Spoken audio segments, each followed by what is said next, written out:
Hey, John Prose, your state senator here in Michigan's Great Southwest, with one of the state representatives that I work with every day in Lansing across the chambers over in the House of Representatives is Aric Nesbitt. Aric, I'm glad you could join us for a brief moment to give a little bit of background as we get through these last few days of an election cycle. We had some tough issues to deal with. What are some of the big things we dealt with between the House and the Senate and Governor Snyder when we came into this legislature a couple of years ago? I mean, you look at the last year and a half of where we've been 2 years ago compared to where we are today. You and I, we entered the Senate, I entered the House with $1.5 billion deficit, we're going to $4 million surplus this next fiscal year. $2 million in the state's rainy day fund, which is about how much Lawton school districts had in their fund balance. And we built that up to about $507 million. 120,000 new private sector jobs created, 600 regulations and rules repealed, but there's still a lot more work to do.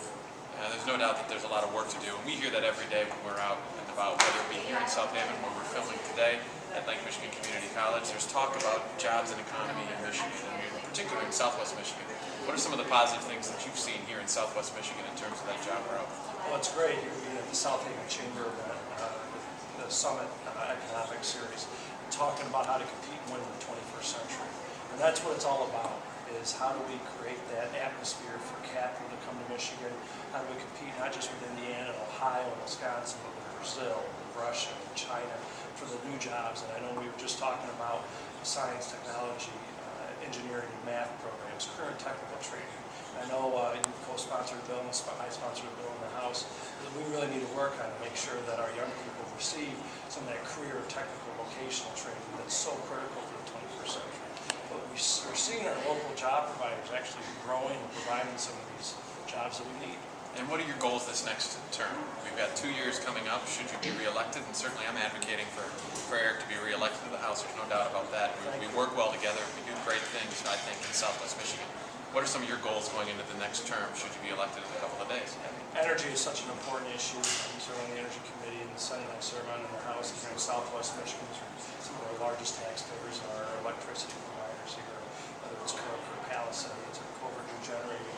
We're trying to provide more energy independence here in our state. And it involves natural gas exploration, oil exploration here, along with providing incentives for new power plants that we built. I know on Proposal 3, too much cost and not enough allowing for new technology to come through.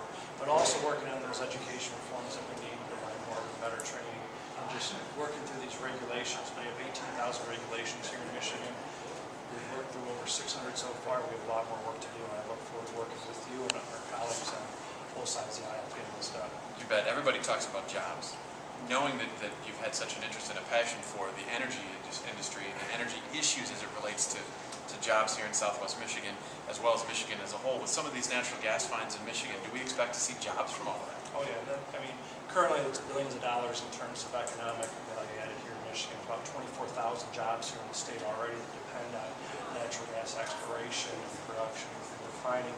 And what we're seeing here is over the next 20 years, 15 to 20 years, Michigan's going to be a top 10 natural gas producing state from some of the reports I've read. And so we're on the verge of what I think is a great energy renaissance here in the state of Michigan. And I look forward to working with you to lead that. I think that's great. Well, it's clear that jobs are at the top of the agenda, jobs and education, and Aric is looking to continue his job and the good work that he does. I encourage you to vote for Aric Nesbitt for State Representative again, so that we can continue to do our job to help each and every one of you in Michigan's Great Southwest. Thank you, Aric. Thanks, Senator Prose. Always good to see you. Amen.